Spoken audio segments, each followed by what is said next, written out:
Hello दोस्तों, इस video में मैं आपको बताने वाला हूँ कि आप कैसे अपनी प्रिपरेशन कर सकते हो अगर आप ये हमारे CSTGT के लिए प्रिपरेशन कर रहे हो।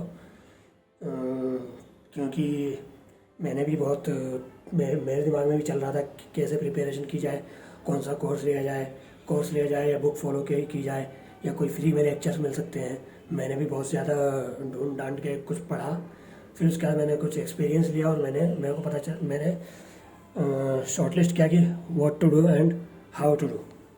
तो मैं आप लोगों को बताना चाहता हूँ और ये भी मैं बताऊँगा कि आप कोर्स लें तो कौन सा लें और कौन सा कोर्स अवॉइड करें लेना, कौन से कोर्स को लेने में क्या दिक्कत है, क्या कमी है या क्या अच्छा हो सकता है। मैं आपको सब कुछ इस वीडियो में बताऊँगा, तो जानने के लिए आप लास्ट तक जुड़े रहें। सबसे पहले हम बात करेंगे कि फ्री में क्या रिसोर्सेज अवेलेबल है। अगर हम यूट्यूब पे जाते हैं फ्री में क्या रिसोर्सेज अवेलेबल है, हमें यूट्यूब में लिखना पड़ेगा टॉपिक का नाम या जो भी हमें टॉपिक पढ़ना है। हमें सबसे पहले तो आप क्या करो कि आप EMRS की वेबसाइट पे जाओ और उनका ऑफिशियल सिलेबस देख लो क्या है, क्योंकि first and foremost thing should be clarity of syllabus. पहले हमें सिलेबस की क्लैरिटी होनी चाहिए, क्या क्या सिलेबस है। फिर हम क्या करेंगे, चाहे हम बुक फॉलो करें या चाहे हम कोई सा कोर्स बाय करें, चाहे हम फ्री में लेक्चर्स देखें, तो हम क्या करेंगे कि हम एक एक करके टिक लगाते जाएंगे कि हाँ ये वाला टॉपिक कवर हो गया, ये वाला टॉपिक कवर हो गया।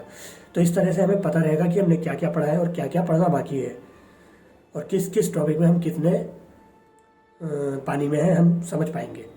और अगर हम सिलेबस नहीं डाउनलोड करते हैं तो उसके क्या नुकसान है कि हम करते तो जाएंगे, रेंडमली करेंगे करेंगे करेंगे, लेकिन फिर हमें भी समझ में नहीं आएगा क्या हुआ है क्या नहीं हुआ है।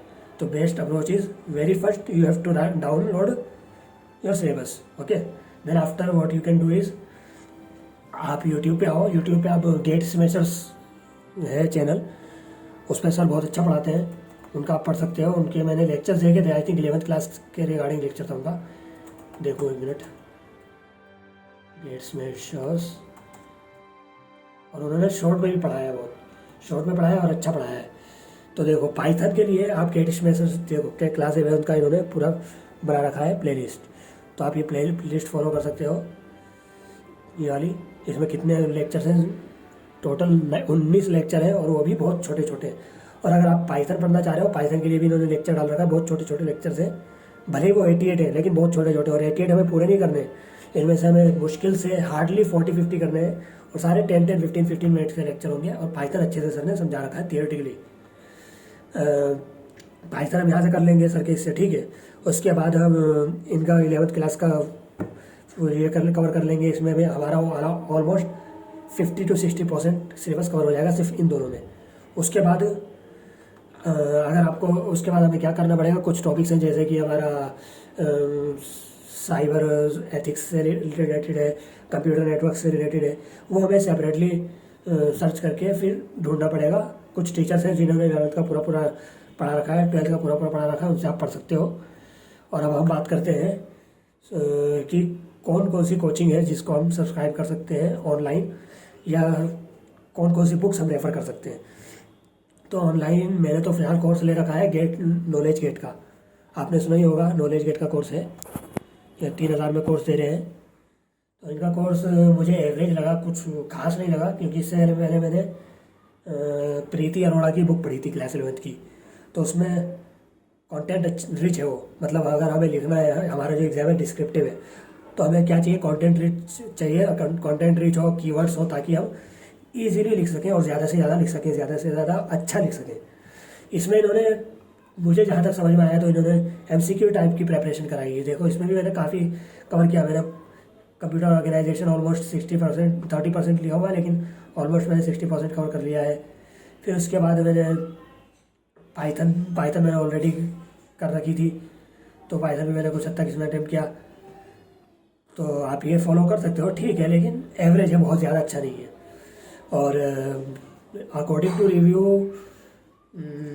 परीक्षा प्लस है, उसका कुछ खास रिव्यू नहीं है। बच्चों ने कहा है कि उन्होंने क्या करा है, UPLT ग्रेड का जो ऑलरेडी कोर्स था ना उनके पास एग्जिस्टिंग, उसमें उन्होंने कुछ और चीज़ें इंक्लूड करके वही कोर्स बेच दिया है। हाँ, लेकिन नॉलेज गेट का एक ये फ़ायदा है कि इन्होंने कुछ भले ही रिकॉर्डेड लेक्चर्स लगाए हैं, उसके बाद इन्होंने लाइव लेक्चर्स भी लगाए हैं। देखो ये हमारे स्टेट टू लाइव क्लासेस, इन्होंने लाइव लेक्चर्स भी लगाए हैं, जो जो चीज़ें रह गई उनके लिए। इनका ओवरऑल ओके है, लेकिन बहुत ज़्यादा बेटर नहीं है। बेटर अप्रोच मुझे लगती है कि आप बुक फॉलो कर सकते हो प्रीति अरोड़ा की। ये देखो मेरे पास प्रीति अरोड़ा की बुक है, क्लास 11th की वाली है। ये वाली आप रेफ़र कर सकते हो।